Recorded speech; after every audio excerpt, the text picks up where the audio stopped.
birds out here. I'm out here, 17 out of Montrose Harbor on my way to Waukegan. I mean, it's cold too. But the water is completely flat. Let you take a look at what I'm dealing with here. I mean, the water's completely flat. So I'm thinking that we're going to have a pretty easy go at it. The birds out here, I'm out here, 17 degrees. I'm blessed. I could be stuck in a cubicle somewhere, just being tortured by pictures of what I'm actually experiencing. Get out there and live your dream. Tell me one thing for sure, that you can do it. Never quit. Never ever give up. You can do it. I'm not going to give up. I'm going to make this trip.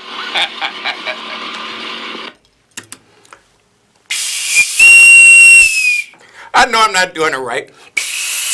But we got somebody coming on today that's going to show us how to do it. This is a boatsman's whistle. I think that's what they call it. But the first time I ever heard this, the guest that we have today introduced this into my eardrum. And I tell you, as a novice, I got a long way to go, but perhaps he can teach us some of the calls. Welcome to today's show. I'm Captain Mark Action Stevenson, and you are tuned into From the Wheelhouse. I want to tell you something. I'm so excited to give you some information, so please grab a pen and write down some of this vital information. We're going to give you some phone numbers, dates, and addresses, so grab a pen and paper right now so that you can make sure that you write down some of this information. I also want you to know that you can call in to my telephone number or email me, and if you don't get it right now, I promise I'll make sure that you get it later. I'm going to introduce right now. He's going to slide in here. Good. Come on in here right now. You're looking at Captain Bill Russell. Captain Bill Russell. I'm going to give him an introduction in just a second, but welcome to today's show. Thanks, Captain Mark. Glad to be here. I'm so glad to hear you. Just doing a little bit of housekeeping first. We get a email, and part of our responsibilities is to make sure that we tell everybody, Captain, about all of the meetings that are held, that the professionals in our organization have. But anybody can come to these meetings and learn and network and meet all kinds of people who are already working in the maritime industry. And this show is all about showing you how you can work in the maritime industry. That's why we have Captain Bill today. But this is a statement that I'm going to read that was emailed to us about the Association of Rental Boat Owners and Operators and their mission. And while I'm doing this, I want you to write this vital information down. This will be a meeting. This will be a meeting that the association is having. Pardon, it's kind of crooked, but I think that you can get that. The Association for the Rental Boat Owners and Operators, the mission of the association is to provide education, safety, and revenue. I like that. Revenue for boat owners, captains, crew, and anyone else who works in the maritime industry. We have come together in solidarity to form an organization which can be held accountable for helping all of those who have pursued careers in the maritime industry. Even those who have chosen to work part-time will be represented by this association. Now, many attempts have been made in the past to organize our industry. However, health benefits, pensions, and things like that have always been beyond our reach. But that day has passed. The playing field will only be made level by those who make the sacrifice in building such an organization.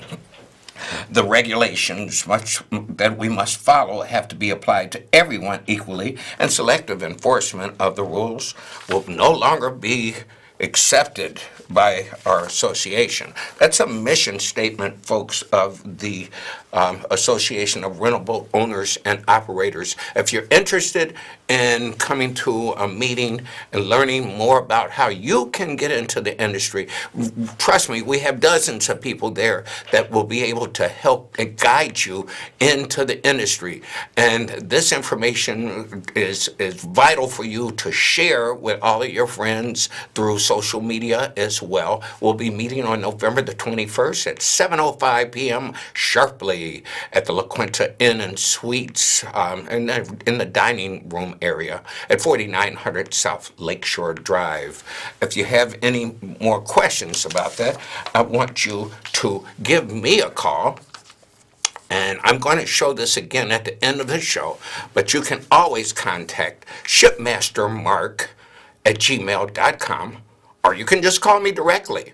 I take pride in that my phone is never filled up. Okay, so much for the housekeeping. Welcome again, Captain Bill Russell. Good evening, Mark. Oh, man, I'm so glad to have you here. You know, I just really have to make sure that I'm able to introduce you properly. So, folks, you need to know some things about this great man that's sitting next to me. Captain Russell started his maritime career as a crewman on Western Rivers towboats in 1977. He joined the United States Coast Guard in 1981, and during more than 20 years of service, he has served in several mission areas, including search and rescue, law enforcement, marine safety, and served aboard the Coast Guard cutter Sherman in the Pacific Ocean, Bering Sea, and Arctic Ocean. Oh, that reminds me of that. It was a cold place. Oh, man, a cold trip that I had at 17 degrees wasn't nothing. You were in the Arctic Ocean as well. His last assignment, folks, was as an assistant senior investigating officer at Marine Safety Office in Chicago. He earned his first master's license in 1986. Since retirement from the Coast Guard in 2002, Captain Russell has served as a master aboard several Chicago lakefront passengers and towing vessels. He's been the director of marine operations for Chicago Line Cruises and director of safety and training for Illinois Marine Towing. His current work includes co-ownership of 3 Coast Guard inspected Chicago passenger vessels and president of the Chicago Maritime Group, owners of the Chicago Maritime School and St. Clair Marine Services, a marine surveying and consulting firm. Once again, welcome, Captain Russell. Thank you, Captain Mark. Captain, I got 1,000 calls about asking how people could come into the industry, and today we're going to drill into that and ask you these questions. Mm-hmm. And I'm not going to do any more talking. I'm going to try my best to just ask you some questions and let you dial in.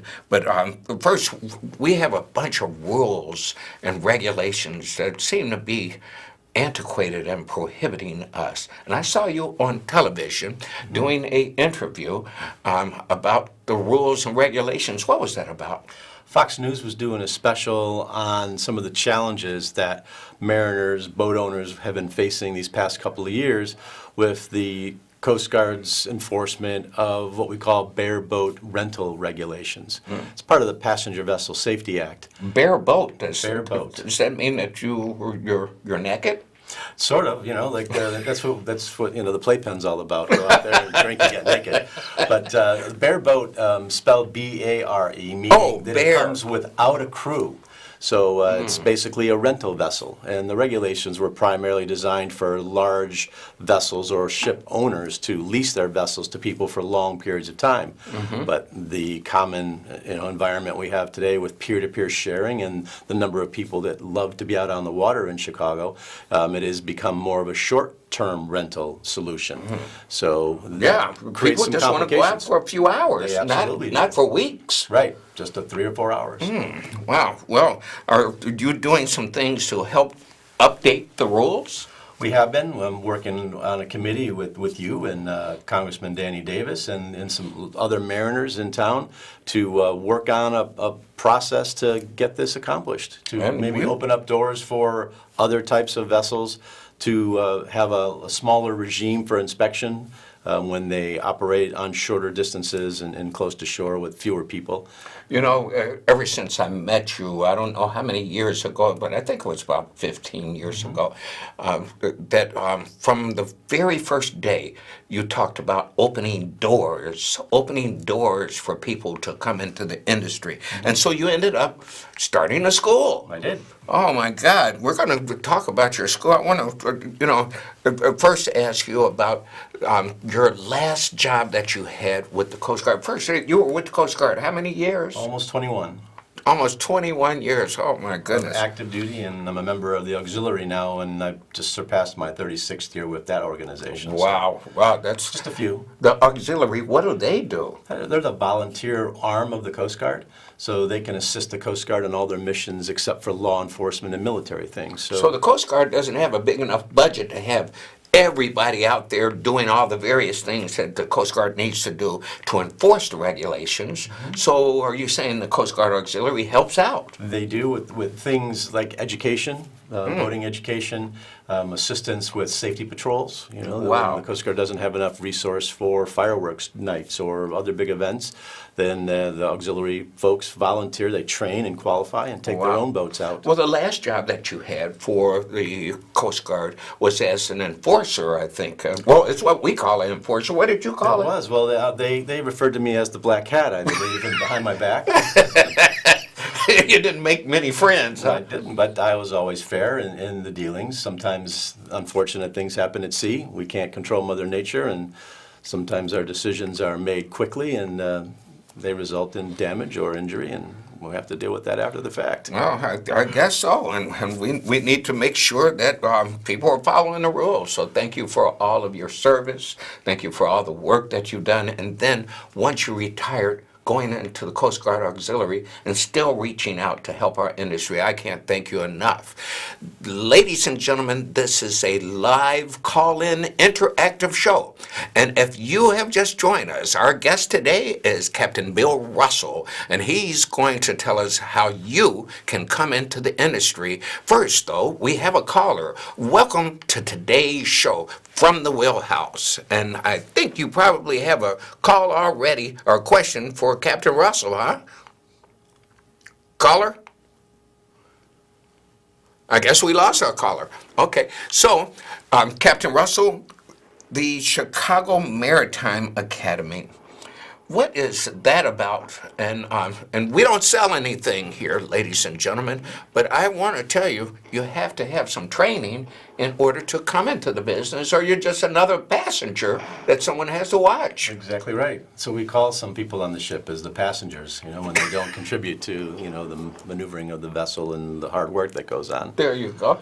Okay, so the Chicago Maritime Academy, or not Academy, Chicago Maritime School, I need to ask, what do I need to do to work in the maritime industry? Do I have to strive to be a captain? No, there are plenty of entry-level jobs. Most of the folks that are working on our boats now started off as a crewman on board. Whether it was as some of them started off as a crewman on a sailboat doing the summer racing that we have here. Others on the tour boats as a crewman or a docent. Some were the tour guides. What is a docent? The tour guides. So each of the boats, you know, the Chicago Architecture Tour is one of the #1 things in the world to do for travelers, and that you know, creates a lot of jobs for us. So here. some of the folks that can talk well would make fine docents. They sure might. Wow, we have a caller. Bring the caller in. Welcome to today's show. Hello? Hello? We have some technical difficulty. I'm sure that our technicians are working on it right now. Hello? Hello, Captain. Yes, how are you doing? I'm doing well, Captain. Your question Yes, or comment? Yeah, hello, Captain Russell as well. I was wondering, what are the opportunities in the maritime industry for women? What are the training requirements, you know, an average person like myself to get started? Well, the rules aren't any different for women than they are for men, and They're not? that's a great thing. So But we don't see many women out there. What's going on? We don't. The industry has typically, been men because of the hardships of sea sometimes, but more women are finding their way to the industry and enjoying it as much as any of the rest of us. There are, some very famous captains on television now. If you watch the show Below Deck. Below Deck, I love Below Deck. Captain Sure. Sandy Yawn is a good friend, and she visited Chicago this past summer, and she holds a 3,000-ton Oceans license. 3,000 ton. Wait a minute. I only have a 100-ton Right. license. This lady has a 3,000. That means she's driving a big cruise ship. And she started in her late 20s as an entry-level sailor and has risen to the level she's at now, and she's one of the top operators. And there are many other women in professional industry through the maritime academies that our country has. When I first started in the business, I only knew one or two women that I ever saw, and they caught a lot of flack of trying to communicate with other sailors on the waterway. It's very difficult for them to do so. And how is it different now? I'm seeing women that are captains up and down the Chicago River. There are competition now, but we are welcoming them. We sure are. The opportunities are there for anybody who has an interest in pursuing it. What if I wanted to just work on a boat just to kind of see what it's like? What type of training would I need for that? Most of it happens on the job. It's a matter of an interest in applying for the jobs. Every spring, each of the boat companies that are here in Chicago hire dozens of people on a seasonal basis, and some come back the following year and others do not. So there's always openings each spring. And the more boats that begin to operate here in Chicago, the more opportunities that there are. I bet if some of these folks receive some basic training and safety from you, that you'll be able to guide them and point them in the direction of some of these companies that hire every spring. Sure, we do that. We post on our board jobs that are available, and one of our entry-level courses is for crewman and mate. So that gives everyone the basic concepts of what their job would be on a small passenger vessel. And the Passenger Vessel Association of the United States has some training modules that we use as a part of that. And that's the same program that most of the boat companies here in Chicago would use also. So we get them prepared for that job, and then the next thing is for them to go apply. When is a good time to start? It's November the 15th today. Now's a good time. Now? But realistically, sometime mid to late January, early February would be a good time to start calling the companies or look for the jobs on their websites. Many of them use electronic online means to get those now, and Facebook pages for each of the companies. So lots of opportunities. And when they start hiring in the spring, is that February, March, or just what? They start collecting applications in the late January, February time, but come March and April, they're starting to hire people on. So it's not like they can go up and down Navy Pier and looking and hoping that they can get on a boat and fill out an application. How do they go about doing so? Yeah, you're not likely to find something walking up and down the dock, but visiting the different companies' websites would give you an opportunity to see what jobs they have available. Many have online applications or a way to print an application and then submit it at a later time. What would I search if I were searching online for companies to apply to? Boat Jobs Chicago is a great Google set of words, and that should bring up most of the companies that have something advertised. Very good. That's excellent. Now, I understand that you also do surveys. In fact, you've done surveys for some of my clients. We have. But what is a survey? That is a thing that you just don't see many people out here who are really qualified. A lot of people can say that they're surveyors, but you don't see many people that are really qualified to do that. Why is it important to be a good surveyor, and what do you do?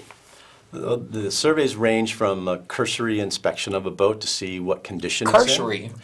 A quick look around. I don't have a dictionary, folks. I'm sorry. A quick look around. Make sure that it's floating and that the machinery basically works and it might be equipped for recreational use or whatever it is.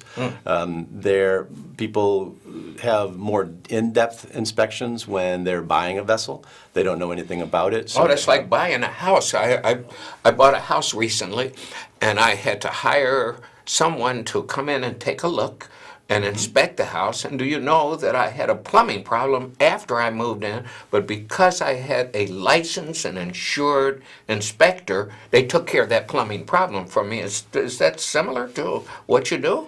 We do those inspections in advance, and the purpose is to find those things, prior to buying the boat, to get some understanding of, its condition as it is right there. You can't always know everything that's happened to a boat in its entire lifetime, but certainly you get a real good understanding of the condition of the boat now, and what its likelihood of, being operated in the future. Now, again, if you're just joining us, our guest today is Captain Bill Russell, and we want to make sure that you can get in touch with him because we only have 25 minutes to do this show, but I want you to write this information down because, Captain, if I wanted to get into this business and I had, if I had a few problems, like legal problems, if I've been involved with the law, does that prohibit me from joining into the maritime industry? It sure not. It sure doesn't. Sailors are known for our antics. Drunken sailors? You've heard that term before. Youthful lacks of judgment and minor civil infractions are not a bar to being in this industry. What are the things that would prohibit someone from working in the industry? Well, since all these jobs are regulated by the Coast Guard and Department of Transportation drug and alcohol testing regulations, anything within the last 3 to 10 years that involved drug use, drug arrest, drug possession, illicit drug use. Wow.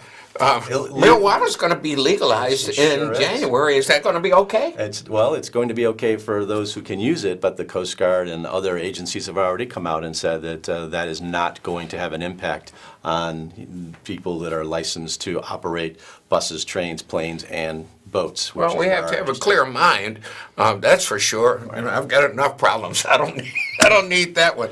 Right. But that's a fact. Ladies and gentlemen, if you'd like to get in contact with Captain Bill Russell, here's his contact information.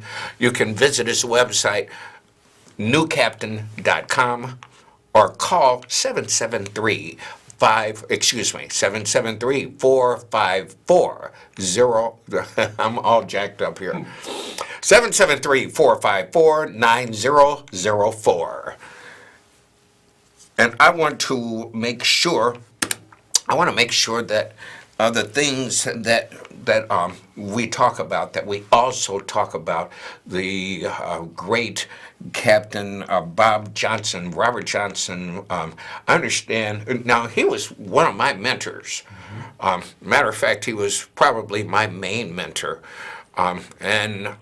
Since he's passed, you have started a scholarship fund. We do. We have a scholarship for young people of color that have an interest in being in the maritime industry, and they apply for that, and they can apply it towards the cost of any class.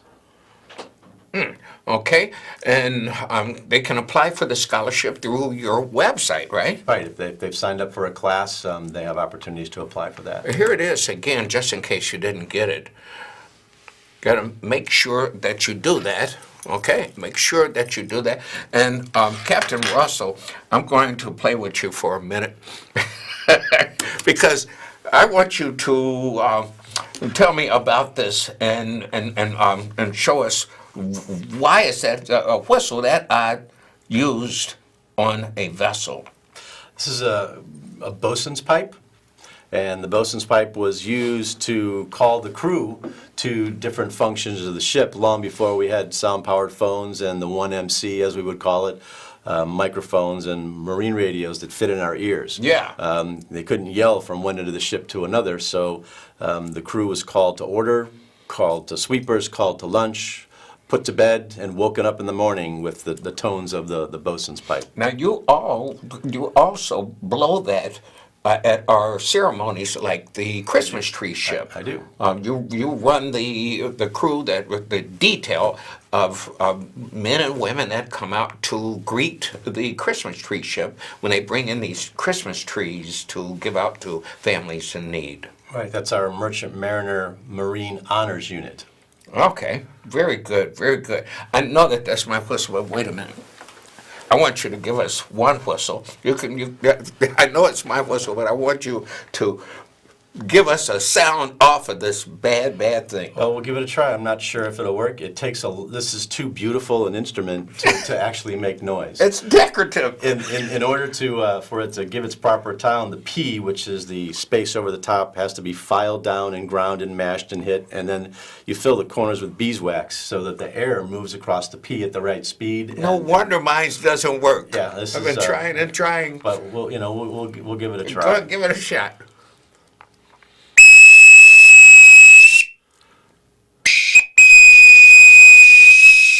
Yeah, so we can't get any higher tone. So we got one steady tone out of here because the air will only move across that one way. But Wow. Maybe we can come back another time and I'll bring mine that looks all beat up and smashed. It probably works. Yeah, it's Ladies not and gentlemen, we have to sign off now. But before we do, make sure that you take my information down.